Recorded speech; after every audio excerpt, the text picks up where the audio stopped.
Hi, this is Mike Smolinsky, Managing Editor of Neurology Now, and I'm here with Dr. Barbara Giesser and Dr. Aaron Miller. They are both multiple sclerosis experts. They just led a brain health class here at the Brain Health Fair in San Diego. Welcome, doctors. Thank you very much for being here with us. Nice to be here. I was wondering if you could just give our audience a little bit of a summary, kind of highlights of the lecture that you just gave here at the Brain Health Fair. We focused our talks on aspects of treatment of multiple sclerosis.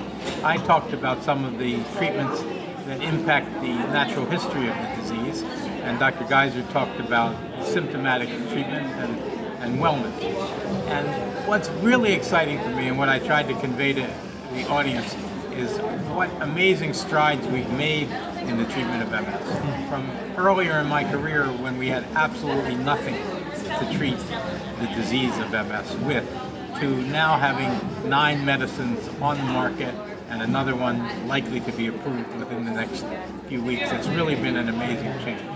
And we went over all of those treatments, and importantly, I emphasized to the audience that there's not a one-size-fits-all approach now to treating a person with MS. You really have to individualize that person's needs. What are the things that are important to that person? Some people are going to be more risk-averse. Safety is going to be critical. Some of them want the drug that absolutely offers the best chance of success, even if they're slightly higher risk.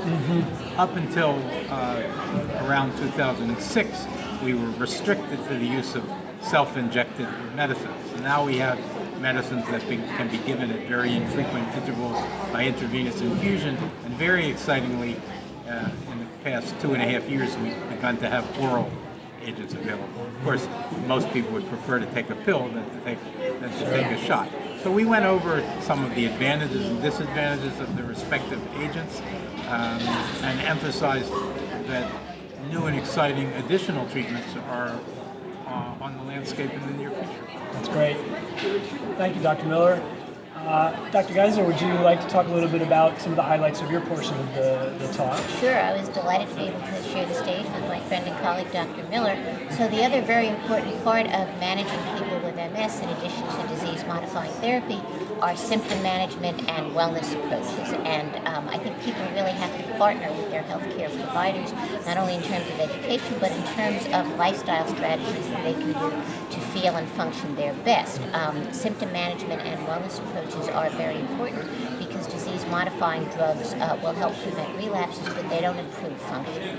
So in order to improve function, we have to treat symptoms, and we talked about several common symptoms of MS that are treatable, usually through a combination of drugs and rehabilitative strategies. These would include symptoms of fatigue, spasticity, weakness.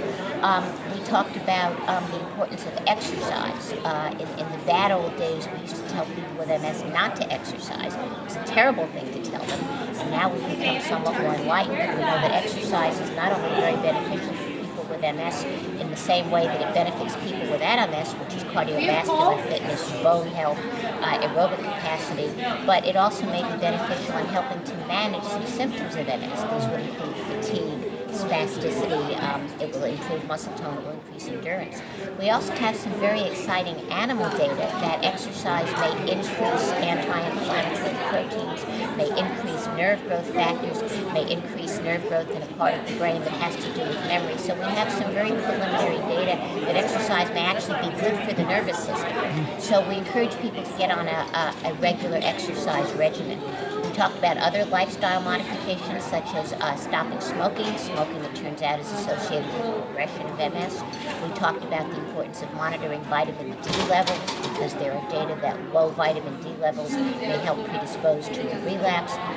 We talked about eating a healthy diet in general, but to avoid any extreme dietary modifications because there are no data that any dietary manipulation can help for MS. So I think between Dr. Miller's presentation and mine, we got kind of a holistic approach to managing MS, the importance of disease-modifying therapy combined with a comprehensive symptom management and wellness approach. That's great. It sounds like it was a great talk, and we would encourage next year for readers who are in the area of the next AAN meeting to come to the brain health classes. You'll get all of this kind of great information from thought leaders in the field of neurology. Again, doctors, thank you very much. I really appreciate it. Thanks. Pleasure to be here.